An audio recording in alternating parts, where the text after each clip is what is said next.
Bonjour les amis. Eh bien aujourd'hui je vous propose une petite vidéo récréation, je dirais. En effet, iMarketing étant un petit peu en mode pause, eh bien on va essayer de proposer autre chose, un petit peu de prendre du recul. C'est en écoutant une vidéo d'Idriss Aberkan que j'ai eu envie de faire cette vidéo.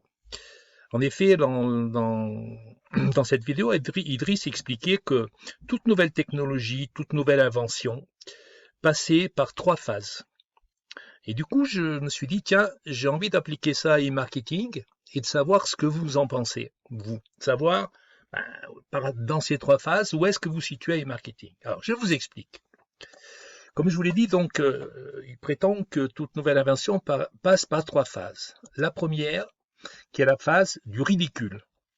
À ce niveau-là, eh bien, si on applique ça un peu à e-marketing, on pourrait dire que c'est trop beau pour être vrai, qu'on n'a rien sans rien, que je suis pas un pigeon, que tous ceux qui croient sont des naïfs crédules.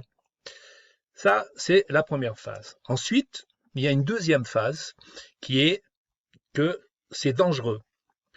À ce stade-là, si on applique ça toujours à e-marketing, on pourrait dire que c'est une arnaque, c'est un scam, un Ponzi, adieu votre argent, on ne verra jamais son argent, on ne pourra pas le retirer, que c'est une entreprise russe. Et puis, beaucoup de méfiance.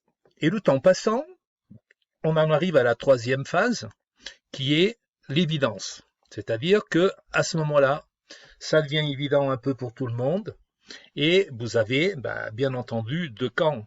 Soit c'est évident dans le sens positif, soit c'est évident dans le sens négatif.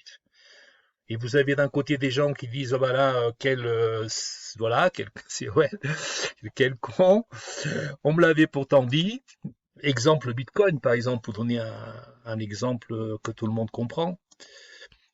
Puis qui disent si j'avais su, je pouvais pas savoir. Et puis de l'autre côté, vous avez ceux qui disent ah ben on vous l'avait dit, pourtant c'était évident, fallait risquer. Ouais.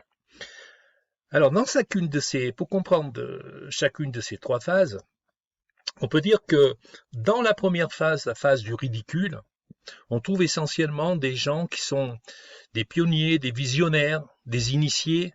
Initiés, des gens qui ont des informations, des pionniers, c'est des gens qui croient en leur concept, qui mettent en œuvre quelque chose de nouveau. Puis des visionnaires qui ont l'idée de voir un peu plus loin que ce qui se fait, de voir ce qu'on peut faire de nouveau, de révolutionnaire.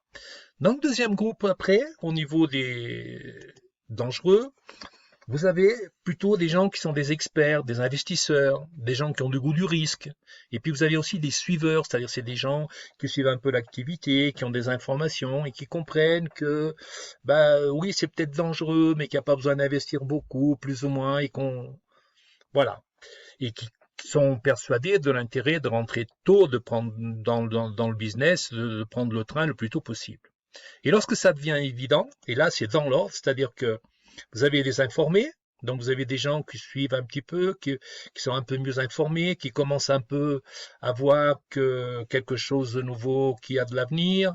Et puis ensuite vous avez les retardataires, ceux qui ne croient pas trop, c'est dangereux et tout, mais qui voient des résultats et qui petit à petit se disent mince, on est peut-être en train de rater quelque chose, pardon. Et puis ensuite, vous avez les médias. Donc, quand ça commence à devenir plus ou moins évident pour tout le monde, vous avez les médias qui en parlent et vous avez enfin la foule. Mais à ce stade-là, donc plus on avance dans ces catégories de gens, et moins c'est intéressant en principe. Alors, quand j'ai un peu vu tout ça, je me suis dit, j'aimerais bien savoir ce que tous les gens qui suivent l'actualité d'iMarketing en pensent, qui nous disent comment ils voient iMarketing, dans quelle phase ils le situent, ridicule, dangereux, évident. Voilà. Et donc, l'objet de ma vidéo, c'est de vous demander votre avis. Alors, pour vous demander votre avis, mais pour vous aider à vous faire un avis, je vous ai préparé une petite animation pour vous expliquer comment, de mon point de vue, on prend des décisions. Parce que, effectivement, on peut avoir un avis et passer d'une catégorie à l'autre. Il faut prendre des décisions, il faut se décider. Croire, ne pas croire, sur quelle base. Voilà. Alors, d'une façon générale, tout part de ce que j'appelle des données. Alors, j'entends toujours parler, ce sont des informations données, la confusion entre information et données. Les données, ce sont des informations données par d'autres, mais qui ne vous permettent pas à vous de prendre une décision. Autrement dit, c'est tout ce que vous pouvez entendre, voir, savoir, et une fois que vous avez toutes ces informations aujourd'hui, vous en avez plein, vous avez plein de chaînes YouTube qui parlent chacune à leur manière d'iMarketing, par exemple, pour ne prendre que cet exemple-là, et chacun y va de son avis, du scam, l'autre qui croit dur comme fer, pas des aspects techniques, pas des aspects juridiques. Donc c'est la somme de toutes ces informations qui vont devenir des données pour vous, qui vont vous permettre de devenir une vraie information pour vous, une fois que vous les aurez passées au travers de vos propres filtres à vous, c'est-à-dire votre identité, vos valeurs, vos croyances, hein, la manière, le feeling dont vous sentez les choses, votre savoir, aussi tous vos interdits, votre relation à l'argent. Et c'est lorsque toutes ces informations, toutes ces données, pardon, passent au travers de votre filtre qu'elles vont devenir pour vous une information. Ça veut dire quoi une information? Une information, c'est quelque chose qui vous permet d'agir, qui vous permet de décider.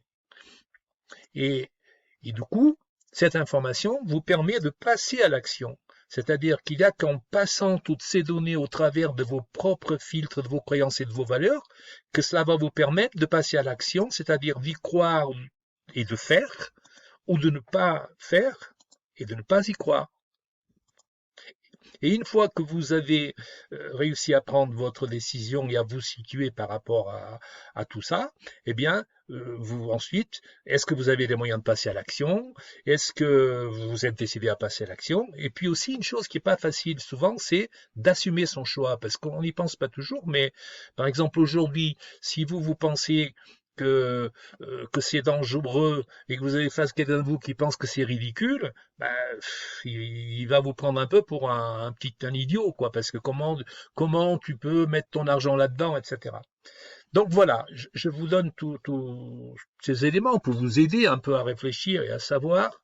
Et ce qui m'intéresserait vraiment que vous nous disiez, hein, en commentaire, c'est de quoi avez-vous besoin de savoir, de voir, d'entendre pour pouvoir effectivement au travers de votre identité, de vos valeurs, de vos croyances, prendre une décision et nous dire ben, pourquoi c'est ridicule, selon vous, pourquoi c'est dangereux, et puis éventuellement pourquoi c'est évident.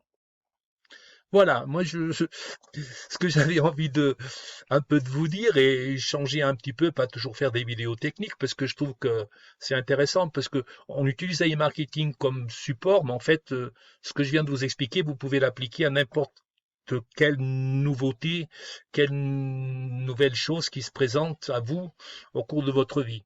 Donc, allez-y, lâchez-vous, donnez votre opinion en commentaire.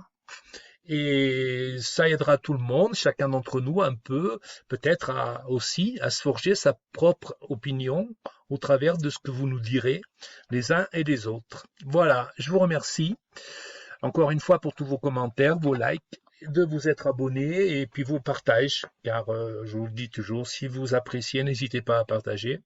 Et puis en attendant qu'e-marketing démarre, bonne chance et bon temps libre, en espérant que ça redémarrera bientôt et que, qui sait, peut-être qu'un jour on sera dans la phase 3, dans une évidence.